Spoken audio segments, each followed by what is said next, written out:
Hello student, welcome back to my channels. How are you? आप सभी कैसे हैं?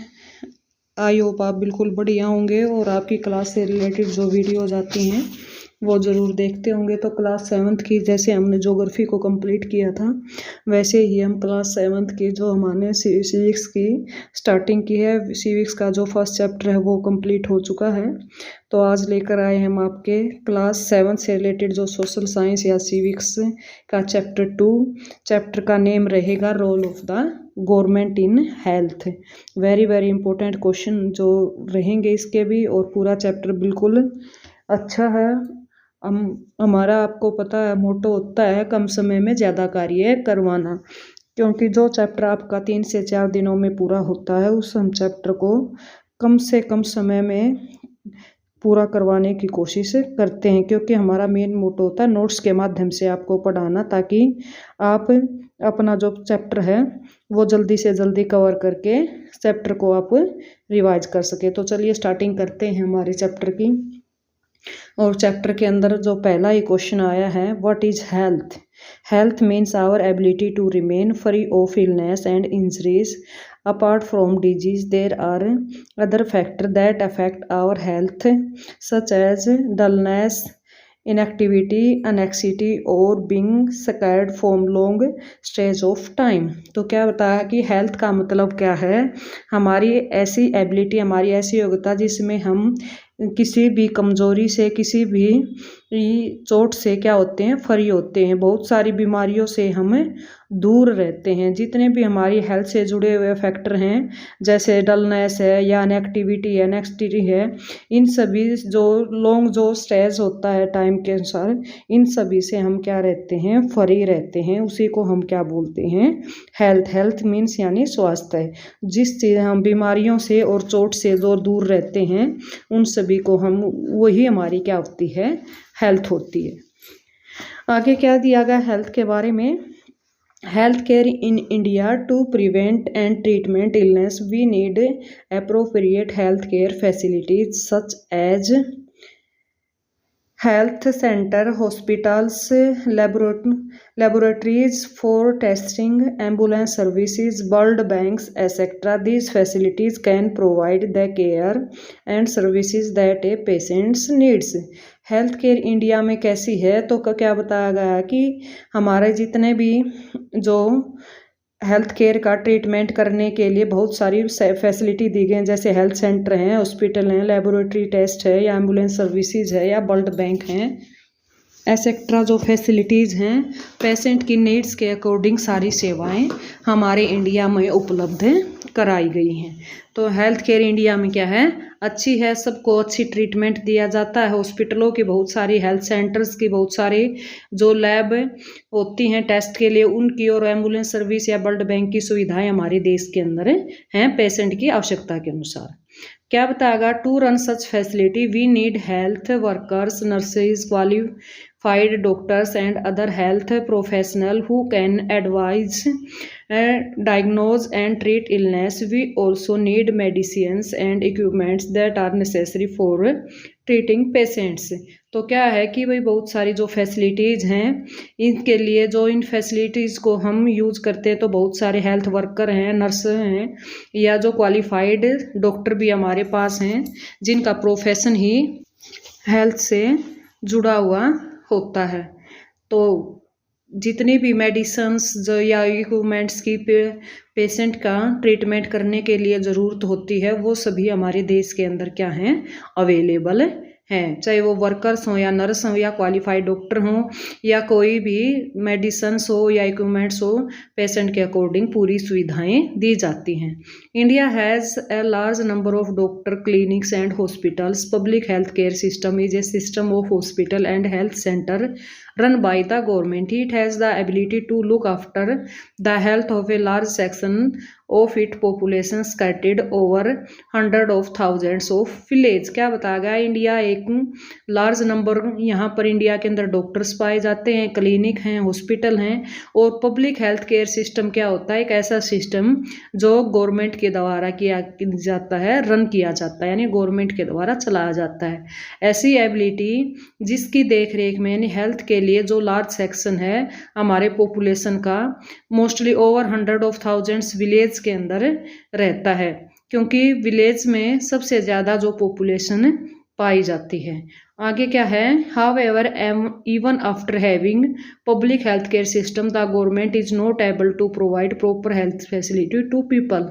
तो क्या है, यद्यपि ऐसा सब कुछ होने के बाद भी जो हमारा हेल्थ केयर सिस्टम है थोड़ा डल रह जाता है, क्योंकि गवर्नमेंट प्रॉपर रूप से हेल्थ फैसिलिटीज़ जो लोगों के पास नहीं पहुंचा पाती है। जो मोस्टली जो गांव से रिलेटेड बंदे होते हैं वहाँ तक ये फैसिलिटी नहीं पहुंचते हैं, क्योंकि जितने हॉस्पिटल्स हैं बड़े बड़े, या फिर जो बड़े बड़े हेल्थ सेंटर्स हैं, या जो स्पेशलिस्ट डॉक्टर हैं, वो सभी क्या हैं, शहरों में ही बैठे हैं। गाँव के आसपास में कोई ऐसा डॉक्टर नहीं होता है जो लोगों को ज़्यादा से ज़्यादा सुविधा दे सके, ज़्यादा से ज़्यादा मदद दे सके।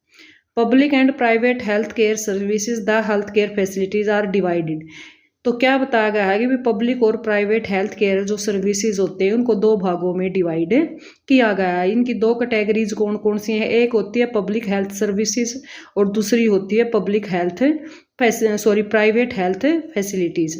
तो आपने देखा कि जैसे हमने पहले क्वेश्चन बताया था कि भाई गवर्नमेंट जो फैसिलिटीज़ क्या होती हैं या गवर्नमेंट हॉस्पिटल क्या होते हैं, तो वो हमने बताया था कि जो गवर्नमेंट के द्वारा रन किए जाते हैं, जो सुविधाएं गवर्नमेंट के द्वारा दी जाती हैं, उनको हम क्या बोलते हैं, गवर्नमेंट फैसिलिटीज़ या गवर्नमेंट हॉस्पिटल बोलते हैं। लेकिन हमने फिर भी दो भागों में इसको डिवाइड किया है, क्योंकि आपने मोस्टली देखा होगा कि भाई जो हमारे गवर्नमेंट हॉस्पिटल्स के साथ साथ बहुत सारे प्राइवेट हॉस्पिटल्स भी शहरों के अंदर होते हैं। शहरों के साथ साथ गाँव में भी छोटे मोटे क्लिनिक होते हैं।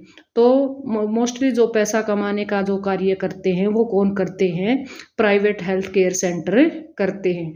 तो पब्लिक और प्राइवेट दो भागों में बांटी गई कैटेगरीज हैं। तो देखते हैं पब्लिक हेल्थ सर्विसेज क्या होती हैं और प्राइवेट हेल्थ सर्विसेज क्या होती हैं। तो फर्स्ट आता है हमारा पब्लिक हेल्थ सर्विसेज। ये क्वेश्चन भी बनता है आपका कि पब्लिक हेल्थ सर्विसेज क्या है। The public health care services is a chain of health centres and hospitals run by the government. They are linked together so that they cover both rural and urban areas. कि public health services एक chain होती है health centres की जो and hospital जो run by government यानी government के द्वारा चलाए जाते हैं। पब्लिक हेल्थ सर्विसेज एक चैन होती है हेल्थ सेंटर की जो किसके द्वारा चलाए जाते हैं, गवर्नमेंट के द्वारा चलाए जाते हैं। दे आर लिंक टुगेदर, इन दोनों का लिंक रूरल से भी होता है और अर्बन एरियाज से भी होता है, यानी गाँव में भी छोटे मोटे हॉस्पिटल्स होते हैं। नेक्स्ट क्या दिखाया गया है, At the village level, there are health centers where there is a nurse and a village health worker.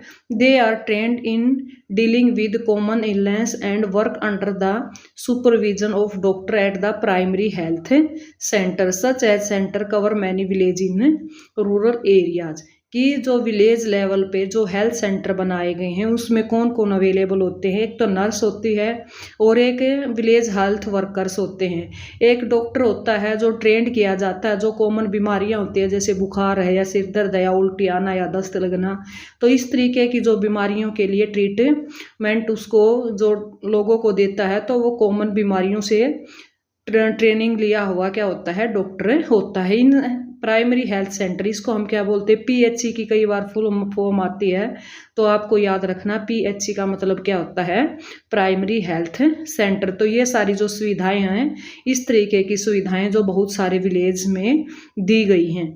तो मैनी विलेजेस के अंदर रूरल एरियाज जो हमारा है, जो ग्रामीण इलाका है, उसमें ये प्राइमरी हेल्थ सेंटर खोले गए जिसमें मोस्टली 3 बंदे कार्य करते हैं जो आपको बताए गए।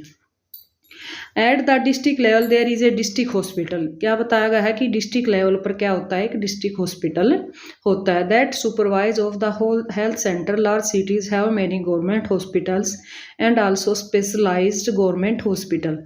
तो जो supervises all the health centre वो करता है लार्ज सिटीज़, यानी बहुत जो बड़ी बड़ी सिटीज़ हैं वहाँ पर बहुत सारे गवर्नमेंट हॉस्पिटल्स होते हैं और वहाँ पर अलग अलग तरह के जो डॉक्टर्स होते हैं, जो स्पेशलिस्ट होते हैं गवर्नमेंट हॉस्पिटल्स के अंदर पाए जाते हैं। यानी जो बड़े बड़े शहर हैं वहाँ पर जो बड़े हॉस्पिटल गवर्नमेंट के द्वारा रन किए जाते हैं, तो अलग अलग तरह के जो स्पेशलिस्ट होते हैं वहाँ पर बिठाए गए हैं। यानी जो मेन बहुत सारी बीमारियों के डॉक्टर, अलग अलग बीमारियों से स्पेशलिस्ट हैं, मोस्टली वो बड़े बड़े शहरों के अंदर पाए जाते हैं। जैसे डिस्ट्रिक्ट हॉस्पिटल कोई भी होता है तो डिस्ट्रिक्ट लेवल के ऊपर ऐसे हॉस्पिटल में ये सुविधाएं दी गई हैं।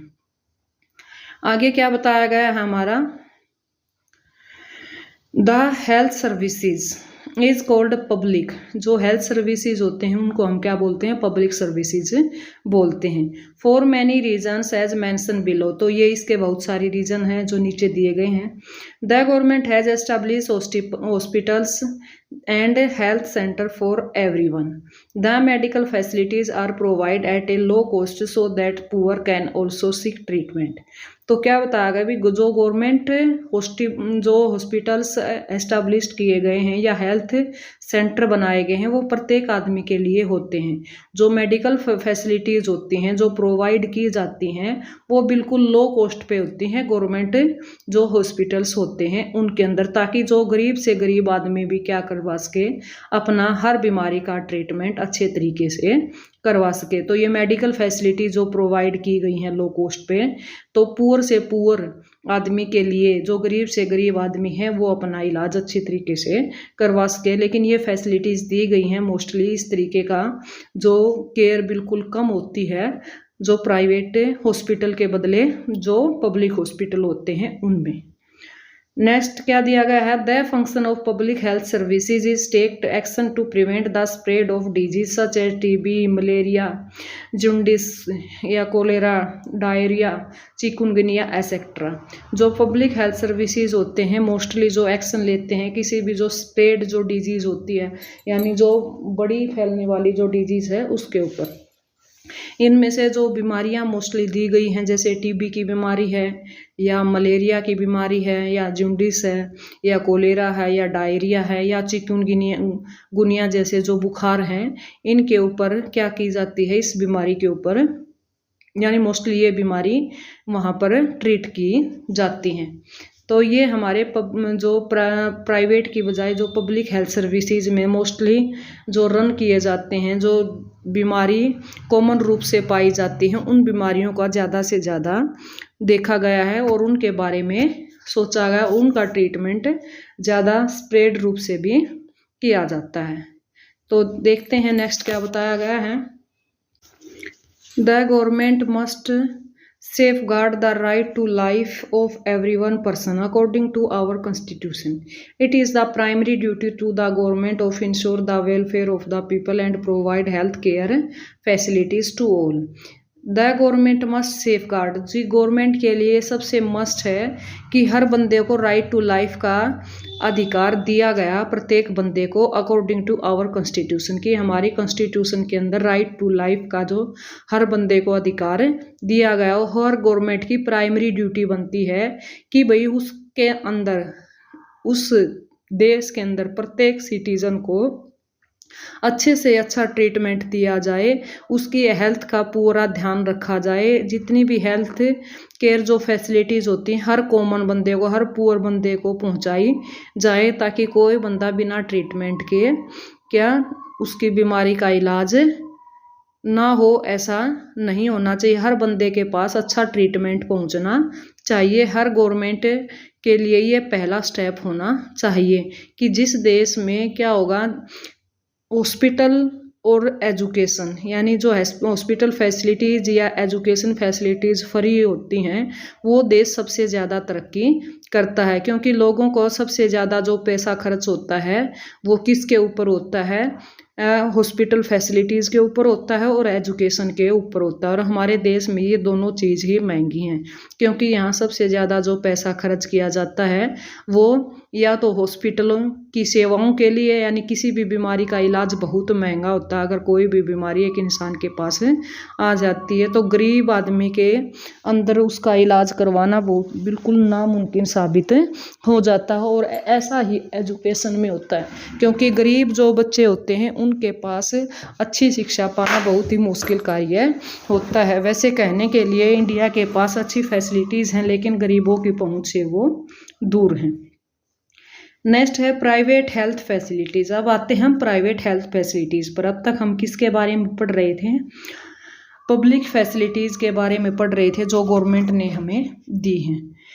प्राइवेट हेल्थ फैसिलिटीज़ क्या हैं? There is wide range of provide health facilities that exist in our country. There are hospital and nursing homes that are privately owned.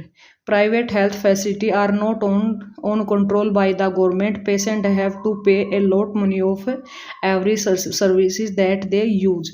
तो देखिए, जो बात मैंने अभी अभी आपको बताई थी वही बात इसमें दोबारा से बताई गई है कि प्राइवेट हेल्थ फैसिलिटीज़ क्या होती हैं? ऐसी फैसिलिटीज़ जो प्राइवेट कंपनी या प्राइवेट जो बंदा, जो इंडिविजुअल जो बंदा होता है उसके द्वारा ही चलाई जाती हैं।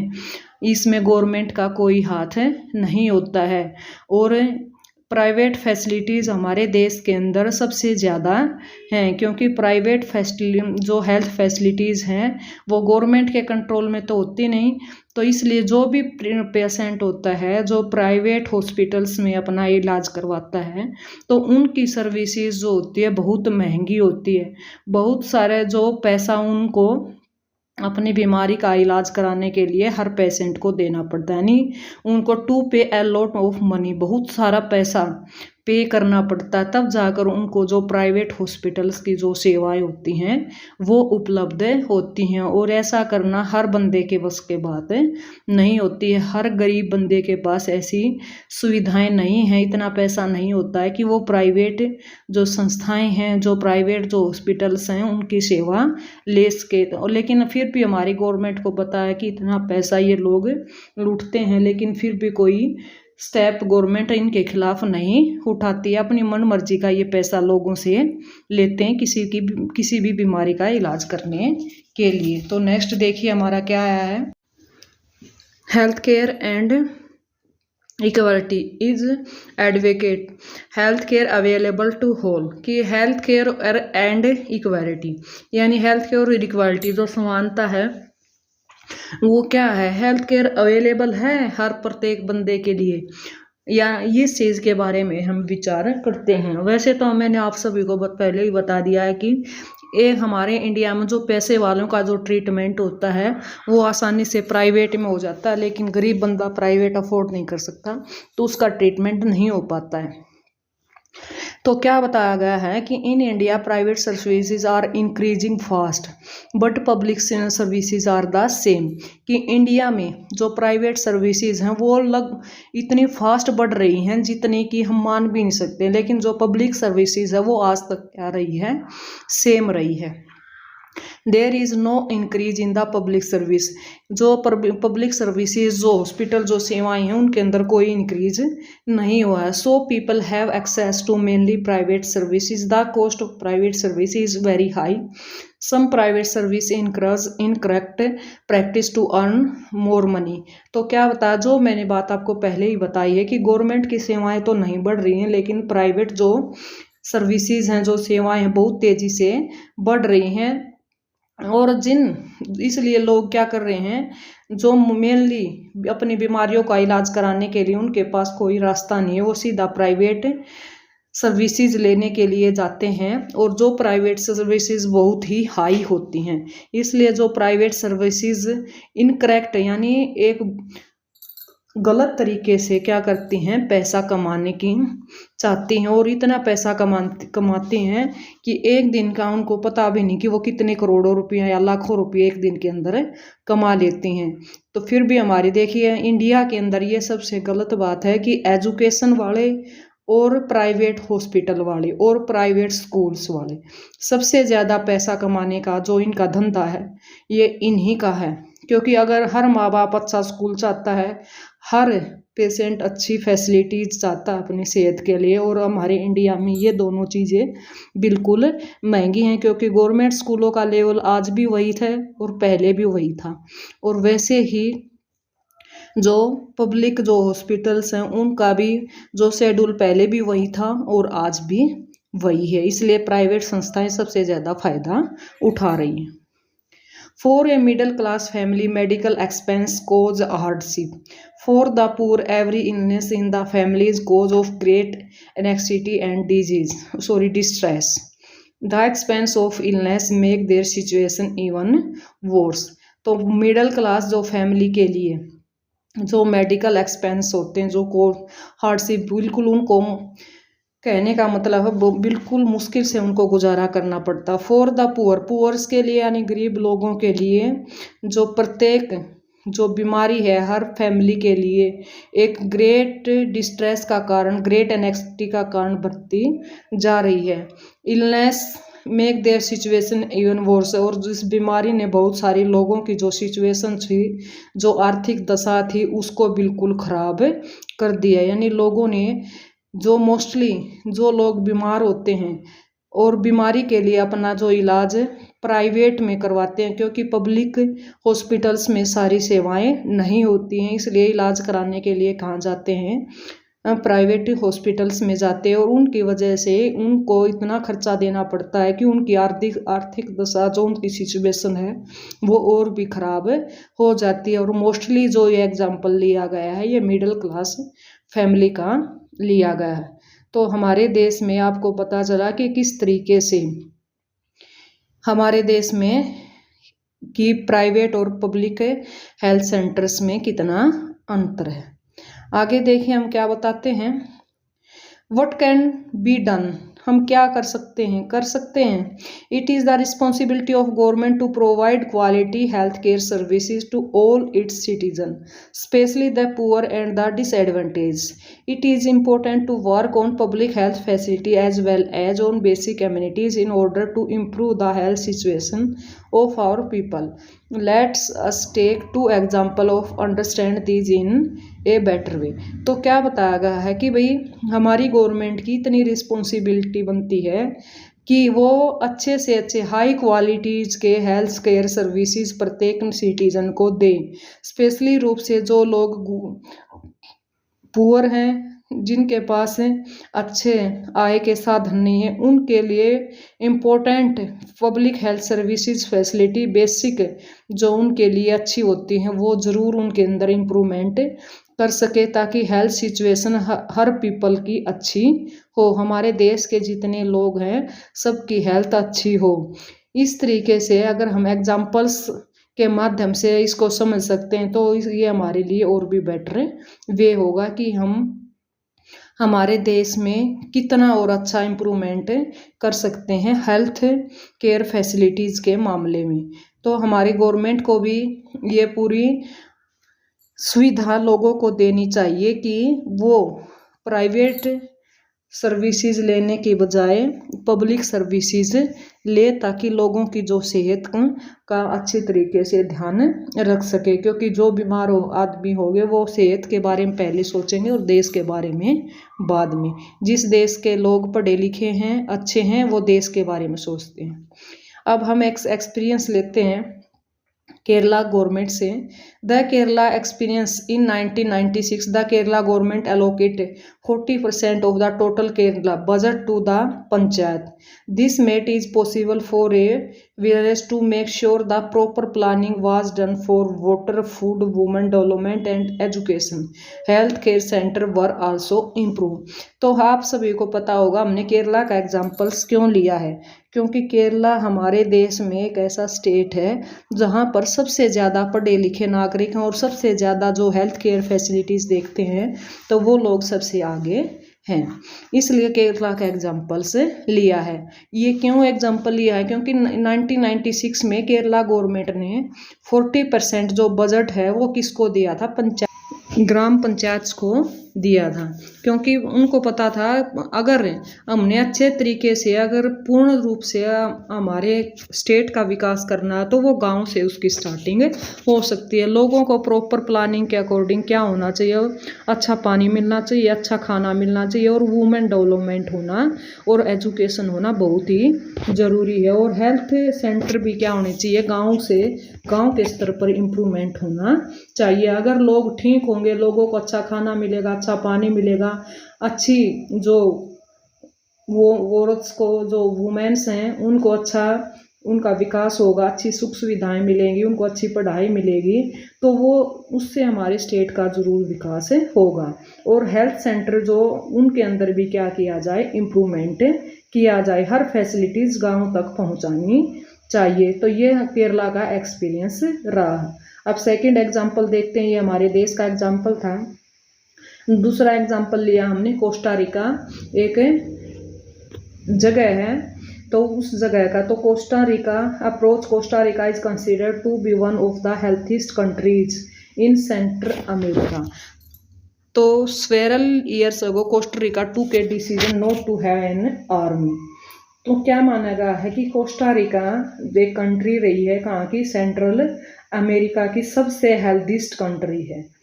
उसमें बहुत सारे साल लगे हैं, यानी सालों से कोस्टा रिका में डिसीजन लिया गया कि भाई हमें आर्मी से पहले यानी अपने देशवासियों की हेल्थ के बारे में सोचना चाहिए। हम आर्मी को मजबूत करते हैं कि लोगों के साथ झगड़ सकें, हमारे देश की सुरक्षा, लेकिन हमारे देश सुरक्षित अपने आप हो जाएगा अगर हमारे लोगों की सेहत अच्छी होगी, उनकी एजुकेशन अच्छी होगी, उनको हर जो उनके ज़रूरत की जो फैसिलिटीज़ है वो उनको दी जाए। यानी आर्मी से ज़्यादा जो पैसा है वो किसके ऊपर खर्च किया जाए, जो आम जनता है, आम लोग हैं, उनके ऊपर खर्च किया जाए। और सबसे ज़्यादा जो पैसा किसके ऊपर खर्च किया जाए, हेल्थ के ऊपर और एजुकेशन के ऊपर। तो ये दोनों एग्जाम्पल के द्वारा आप समझ सकते हैं कि भाई हमारे इंडिया में तो केरला एक ऐसा स्टेट रहा है जिसने अपने आप को सबसे डेवलप्ड करने की कोशिश की है। और अगर कंट्रीज़ का एग्जाम्पल लेते हैं तो कंट्रीज़ कौन सी रहेंगी, कोस्टा रिका एक ऐसी हेल्थीस्ट कंट्री रहेगी जिसने सबसे ज़्यादा जो अपने लोगों के बारे में यानी अपने देशवासियों की एजुकेशन और हेल्थ केयर सिस्टम के बारे में सोचा है। तो दोनों के दोनों वेरी वेरी इंपॉर्टेंट रहेंगे। अगर इंडिया के बात आए तो केरला, और हेल्थीस्ट कंट्रीज की बात आए तो कोस्टा रिका। आगे दे क्या है, this help the Costa Rican government to spend the money that army would have used on health, education and other basic needs of the people. The Costa Rica government provide basic services and amenities to all Costa Rica। तो यह बात मैंने आपको पहले बताई कि Costa रिकन जो government है उसने जो अपने सबसे ज़्यादा जो पैसा जो खर्च किया है, money that army would have used on health के ऊपर, यानी आर्मी के साथ जो पैसा जो यहाँ पर यूज होना चाहिए वो हेल्थ के ऊपर होना चाहिए, एजुकेशन के ऊपर होना चाहिए, और जो अदर बेसिक नीड्स होती हैं पीपल्स की उनके ऊपर पैसा खर्च होना चाहिए। तो कोस्टा रिकन गवर्नमेंट ने जितनी भी बेसिक सर्विसेज होती हैं, जितनी बेसिक एमिनिटीज यानी ज़रूरतें होती हैं कोस्टा रिकन्स की यानी हर नागरिक की, उन सब के ऊपर अपना ज़्यादा से ज़्यादा पैसा खर्च किया है। क्योंकि जहाँ पर पढ़े लिखे लोग अच्छे होंगे, जहाँ पर पैसा एजुकेशन के ऊपर खर्च होगा, लोगों को अपनी जेब से खर्चना नहीं पड़ेगा, अपनी मर्जी से लोग डेवलप्ड होंगे, अपनी मर्जी से एजुकेशन ले सकेंगे, और उनका हर बीमारी का इलाज अच्छे तरीके से बिल्कुल सस्ते रूप में होगा, बिल्कुल फ्री में होगा।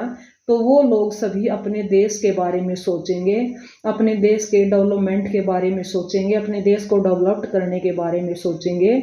लेकिन हमारे देश में उल्टा है, लोग अपनी रोज़मर्रा जिंदगी से ही जूझते रहते हैं, रोज़ की जो भूखमरी से, रोज़ के खाने से, रोज़ की जो हेल्थ फैसिलिटीज़ हैं उनसे ही जूझते रहते हैं।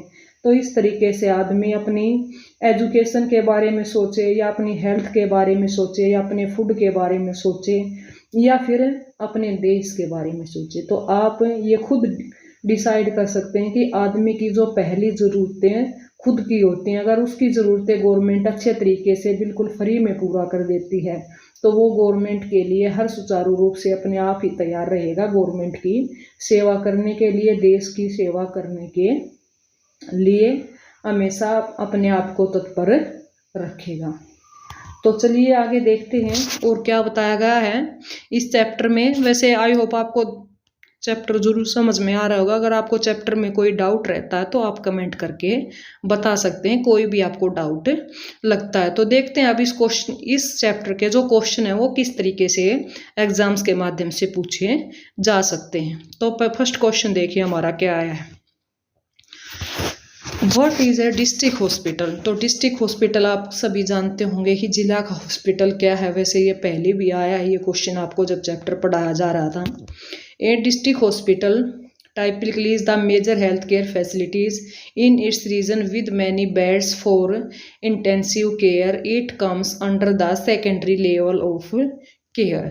क्या बताया गया है कि एक डिस्ट्रिक्ट हॉस्पिटल अलग अलग टाइपिकल जो मेजर हेल्थ फैसिलिटीज एक एरिया को देता है। डिस्ट्रिक्ट आप सभी को पता होगा, हर जिले में एक ऐसा हॉस्पिटल होता है जिसमें बहुत सारे बेड होते हैं और बेड के आसपास जितना भी जो सामान जरूरत का होता है वो सारा उसके आसपास होता है। It's come under the secondary level of care. तो ये जो कौन से लेवल के केयर के उसमें आता है, अंडर में आता है, तो सेकेंडरी लेवल ऑफ केयर में आता है। कौन सा हॉस्पिटल? District hospital. तो कई बार ये क्वेश्चन आपसे आ सकता है कि प्राइमरी लेवल का क्वेश्चन हेल्थ हॉस्पिटल होता है या सेकेंडरी लेवल का। तो आपको ये याद रखना है जो डिस्ट्रिक्ट हॉस्पिटल होता है वो सेकेंडरी लेवल का क्या होता है? हॉस्पिटल होता है। तो वेरी वेरी इंपॉर्टेंट क्वेश्चन रहेगा और इस तरीके के क्वेश्चन आप सभी को पता है एग्जाम्स के माध्यम से पूछे जाते हैं। और बीच में जो छोटे छोटे क्वेश्चन थे वो भी आपको बताए गए हैं। जैसे सबसे पहले आया था व्हाट इज हेल्थ, या पीएस सेंटर, या गवर्नमेंट हेल्थ केयर सेंटर, या private health care centre. Second आता है वेयर इज कोस्टारिका लोकेटेड। वैसे मैंने आपको बता ही दिया था कोस्टारिका कहाँ पर लोकेटेड है। तो आंसर देखिए क्या बताया गया है। Costa Rica is a republic in Central America of the isthmus of Panama. जो पनामा इस्थुमस के ऊपर सेंट्रल अमेरिका में क्या है? कोस्टारिका नाम की एक कंट्री है। It has border with the Pacific ocean and the Caribbean sea. और इसके बॉर्डर पर कौन कौन से?